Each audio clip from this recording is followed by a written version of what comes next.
Hello, everybody. Thank you so much for being here today. I wanted to just start this group and welcome everybody in that's coming in. This is a part 1 of a 3 series of the week. So welcome. Thank you for being here. Today's mini coaching session is going to be about how to break a bad habit and create a new one. I did want to mention that this is something that I teach in my masterminds. Unfortunately, the way that Facebook has this set up is you can't do a screen share, or at least not that I know of, you can't do a screen share. So what I'm going to be doing is sharing with you guys kind of like an overview of what this course is. And then if you're interested in learning more, then I can talk to you about what the actual trainings will look like. But for today, this is just going to be a general overview of what it is, what it looks like to break a bad habit and to create a new one, because all of us have a bad habit, right? Have some form of bad habits. It can be anything from biting your nails. It could be eating. Thank you guys for the likes, by the way. Thank you for the likes. Thank you for the hearts. Also, if you're coming in, drop me your name. Let me know that you're here. Let me know where you're coming in from. And let me know what bad habits you have. I would love to know what bad habits you have and what you are looking to get rid of, right? Because we're all here for a reason and we all are looking to break something, right? And bad habits, you guys, can come in many forms. They can come in a form of, again, maybe eating late and not picking foods that really fuel our bodies. It could be smoking. It could be eating foods that aren't healthy for us. It could be, I want to know what your bad habits are, because this will really work best if we have an example to go off of. Actually, one of my clients that I work with, her bad habit is she's like super unorganized. So like getting organized is something that she wants to work on. Another client that I work with is hitting the snooze button, right? Like how many of us, give me some hearts, give me some likes or a comment in here if hitting the snooze button is something that you struggle with, because I think this is more for women. We do this, right? We struggle with wanting to sleep in just a little bit longer. So I want to know what bad habits you guys have. If you're watching this on the replay, #replay, let me know that you're in here, where you're coming in from, what your name is, and what your bad habit is. I would love to know. Again, it can be something small. Something small is like biting your nails or, eating some sugar late at night. Or it can be something bigger, like a bad habit, like drinking, smoking. Maybe your diet is off and you really want to, have the right diet to sustain this lifestyle that you're living, a long, healthy lifestyle. Okay. So let's dive in. So the first thing I want to share with you guys is how to break a bad habit. And the idea is that you break a bad habit and you replace it with a good one, right? A new one. So bad habits, they disrupt our lives. They prevent us from accomplishing our goals. So that's why I wanted you guys to write in the comments what it is that is your bad habit. Because when you break it down, and we're going to get into the science of this, when you break it down, when you have a bad habit, right, it jeopardizes your health, and this is mentally and physically, and they waste our time and energy. So I want you to think about what your bad habit is and really start to think about how this is putting you in jeopardy. You may think that I can just hit the snooze button. It doesn't matter. That's not going to do any harm, right? You guys, hitting the snooze button every day is keeping you away from your goals. It's taking you away from doing the things that you can get accomplished a lot sooner. It's taking you from spending the time, maybe more time in your business and away from your family. There's so many things that you just really need to dive deep into. What is it that's the bad habit? First is to identify it. And then second is, why is it disrupting your life? Why is it preventing you from accomplishing your goals? So that's the first thing that I want you guys to think about. The second thing I want to talk to you about is the science of how habits work, because there's a science that goes into it. So the science, you want to look at this like 4 quadrants, right? So we have the cue, the craving, the response, and the reward. And the reward is obviously like the end goal, right? So that is the whole reason why we have these bad habits, because we get the reward that's at the end of this whole cycle. So the process of building a habit can be divided into, again, the cue, the craving, the response, and the reward. So breaking it down into these fundamental parts can help us to understand what a habit is, how it works, and how to improve it or how to replace it. Because I'll get into this in a little bit, but it's not all about getting rid of it. It's about replacing it. So the first part I want to talk to you guys about is the cue, okay? So the cue is the trigger, in your brain, okay, that initiates a behavior. And if you take it back to like prehistoric times, right? If you take it back to like our ancestors, this cue was a signal, it was a sign to keep them alive. It was safety. So it was either food, right, for survival. It was location, like where they're living, right, safety. It could be sex, right, so reproduction. It could be water. So all of the things that would keep them alive. But today it looks a lot different. So today our cue could be things like money, power, approval, love, friendship, a sense of personal satisfaction. So for all of us, that is the cue. And I want you to think about like, what is your cue, right? So once you identify like what your bad habit is, what is the cue that is starting this cycle? Okay, so that's the first part of this. The second part is the craving. And the craving, okay, it's the motivational force behind every habit, okay? So without some level of motivation, okay, or desire, without that, a craving doesn't happen, right? So without craving the change, we have no reason to act.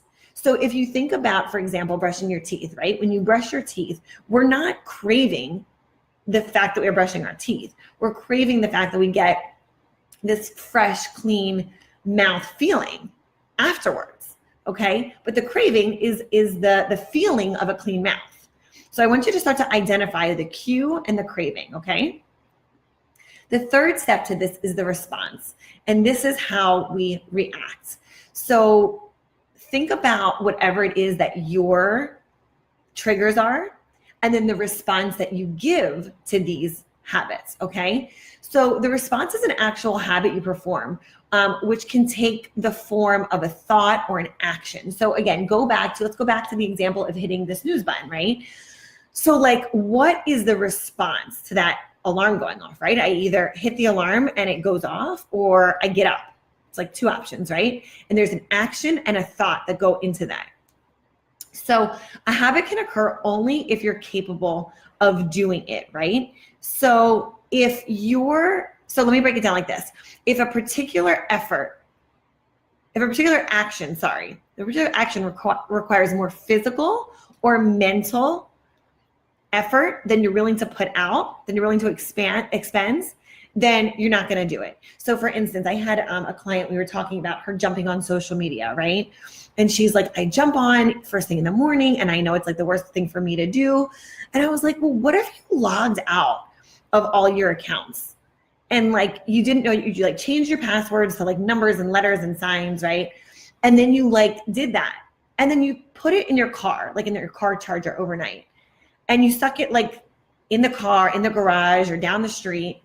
You wouldn't be able to log in as easily first thing in the morning. It's easy to roll over and your phone's right there and you pick it up and you scroll social first thing in the morning. Like, how many of us do that, right? I want to see like some hearts or just some like feedback on if this is something that you guys do. Because I know a lot of us do this in the morning, and this is a bad habit, right? But if you were to take this action and change all your passwords and change it to something that you need to look up or log into to get the passwords, and then you put it in your car, you put your phone in your car and you parked it down the street, how much easier would it be for you to do this first thing in the morning? It would be a heck of a lot harder to do this, right? So it's the fact that the action requires energy to put out to do this.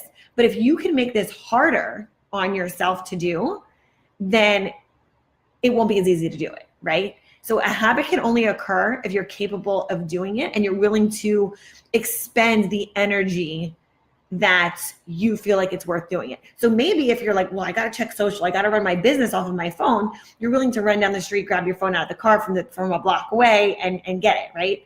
But if you're like, you know what, I don't really need it first thing in the morning, I'm going to just let it go, right? Then you start to weigh what that effort is that you want to expend. And then the fourth part to this is the reward. And so the response that you give, which we just talked about, delivers a reward. So the cue is about noticing the reward. The craving is about wanting the reward. And the response is about obtaining the reward. Okay? So we chase rewards because they serve two purposes. One, they're satisfying, and two, they teach us, right? So I want you to think about, again, go back to whatever your particular habit is, your bad habit. This is a bad habit, okay? What is it? What is the reward that you're chasing? So if someone's hitting the snooze button, the reward is sleeping in and getting more time to like shut eye, right? If you're social media scrolling, the reward is like feeling the connection. It's feeling connected to like the outside world, right? So like, what is it that you're chasing after? And then at the end of this, now that we've identified each one of these pillars, right? Each one of these quadrants, I want to tie it all together for you, okay? So we have the cue, the craving, the response, and the reward. So together, these four steps form this neurological feedback loop in our brains, okay? And ultimately allows us to create automatic habits. So again, if you're thinking back to whatever it is that you do as a bad habit, it's so fast, it's so automatic. We don't even think about the breakdown of the cue, the craving, the response, and the reward. We just do it, right? So first I would say identify it. Identify what your bad habit is, okay? And then secondly, I want you to know it's not gonna happen overnight. Like, we have to understand that you can do something about this, but it takes anywhere from 21 to 30 days to break a habit. So maybe putting your phone in your car for 30 days and having it down the street, or maybe you eat sugar, right? Late night. And you're like, I put the kids down to bed. And then after I put them down to bed, I've been really good all day. So now I deserve a piece of chocolate, or now I can have a drink, right? Like whatever that looks like for you. Give yourself the time. Know that it's not going to happen overnight. It takes 21 to 30 days to create this new habit, okay? And it's the consciousness and the consistency that will help create a new habit. And it takes far longer, keep this in mind, it takes far longer to break an existing habit than it does to create a new one, okay? So let's get into ways to create good habits and break habits, right? But I also want to get into what causes bad habits, okay? So there's about 2 or 3 things that cause bad habits. The first thing is stress and boredom. So habits like biting your nails or drinking or overspending, so like going out and shopping and not really knowing where the money is going, are all bad habits that can be attributed to stress or boredom. Think about it. Like, think about the root of where these bad habits are coming from, okay? And then the third thing to think about is a false belief. What are the false beliefs that you are telling yourself about this bad habit? Are you saying, oh, well, again, I can hit the snooze button, it's not going to affect me, or I can spend money on this, like it doesn't matter, it's not a big deal, or I can have that drink at night or have that sweet at night, it's not going to affect me, right? Those are all false beliefs we're telling ourselves. So you have to get like to the root of it, like dive deeper. And there's something deeper at the root of this bad habit, okay? So it's either a fear, it's an event that caused you to think like this, a limiting belief, okay? And it's causing you to hold on to something that you feel is protecting you, okay? And it's recognizing the bad habit, and that's crucial to overcoming it. You've got to know what it is before you can overcome it. So the next part to this is you don't eliminate a bad habit, okay? You replace it.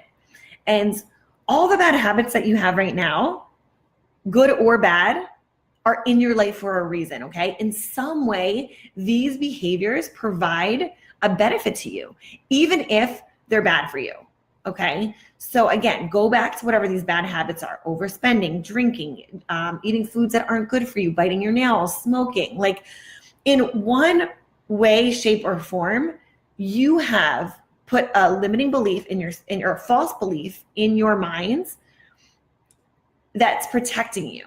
That's telling you, I'm doing this because, like, you're allowing the excuses to come up instead of getting real with yourself and saying, you know what, I really shouldn't be doing this, and this is why. This is preventing me from getting to this other level.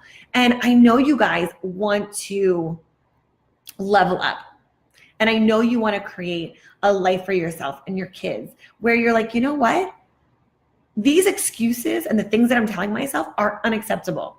But you have to break through that limiting and false beliefs before you can do that, okay? So I want to get into ways on how to break a bad habit. And these are just some tips. I have like 1, 2, 3, 4, 5, 6. I'll do 6 ways on how to break a bad habit, okay? So the first one is to choose a substitute for your bad habit, okay? So instead of, hey Jennifer, thanks for popping on. Instead of eating sweets at night, okay, I want you to choose a substitute behavior for this bad habit.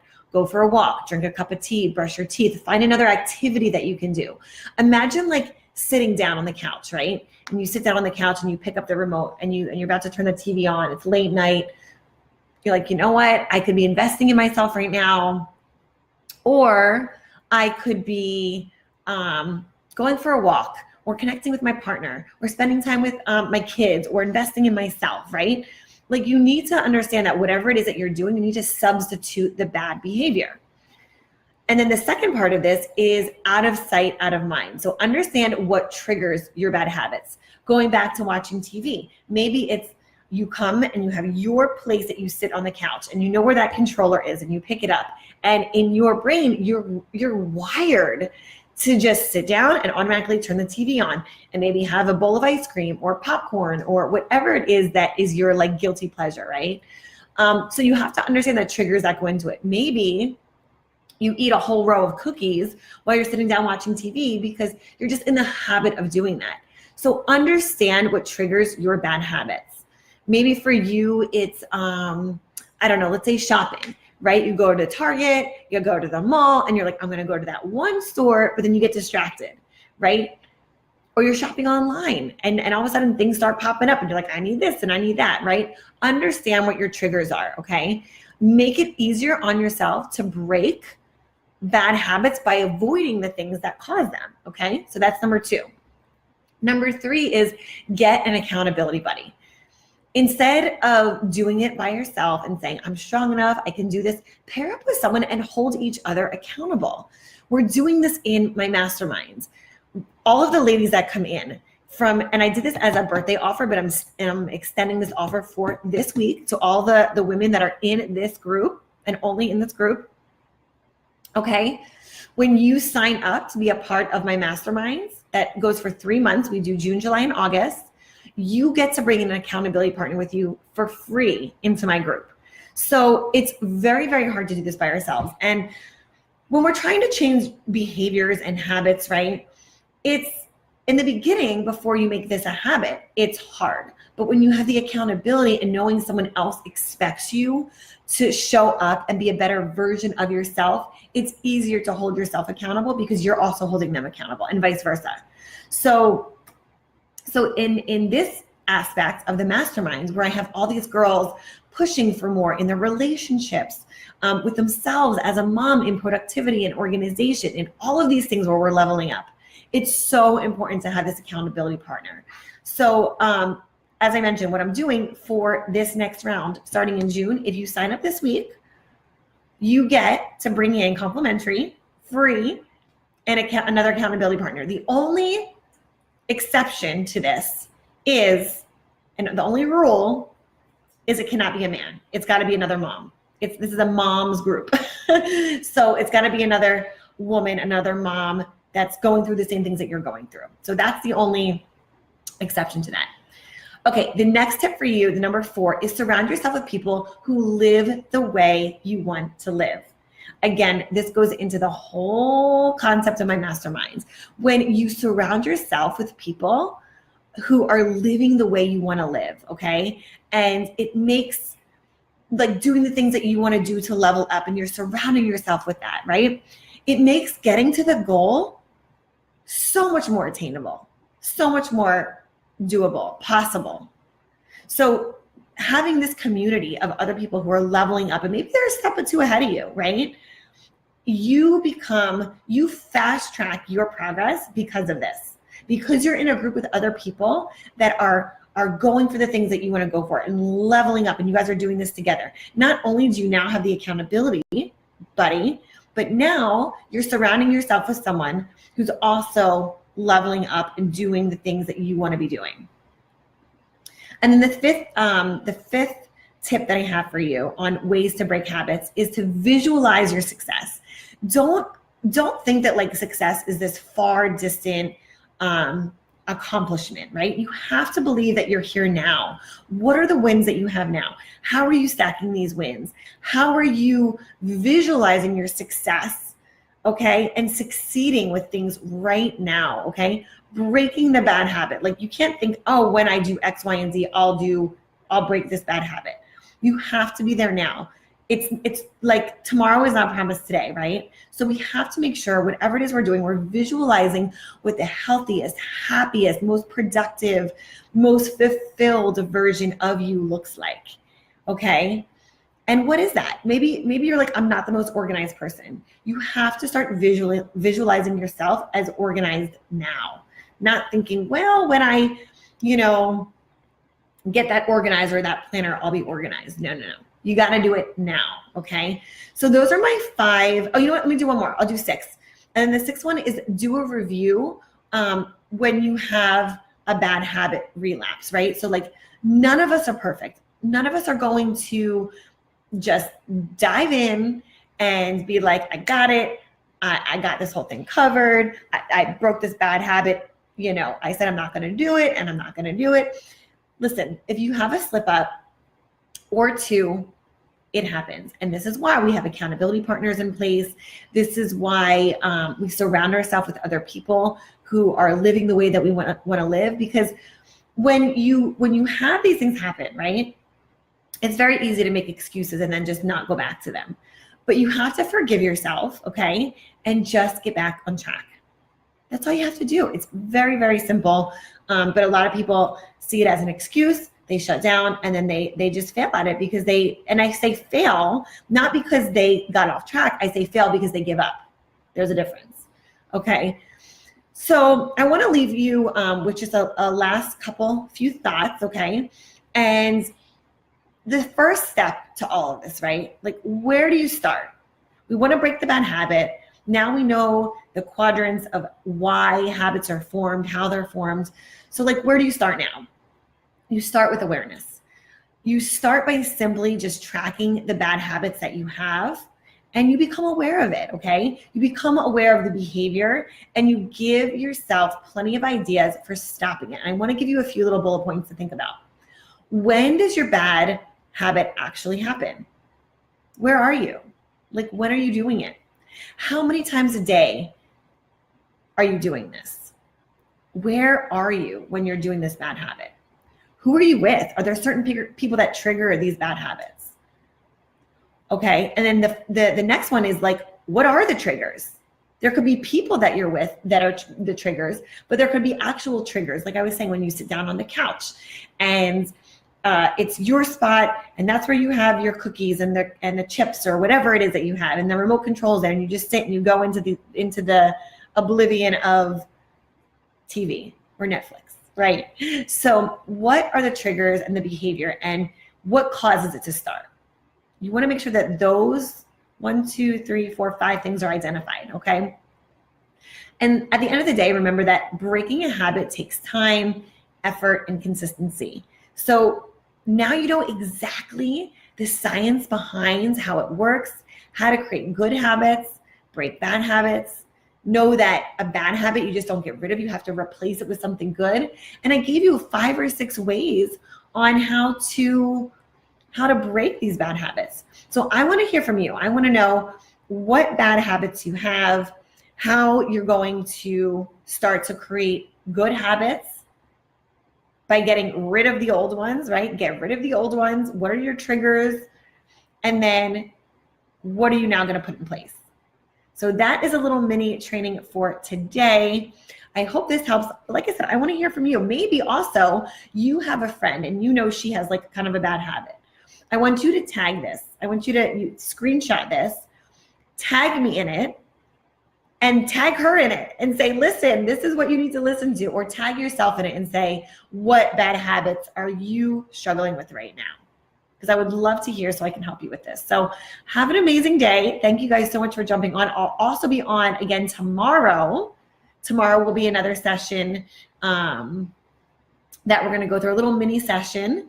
And we're going to just keep it short and sweet. We're going to dive right into these and just really talk about each one of these little mini subjects. So tomorrow's topic, same time, 1 p.m. Eastern Standard Time.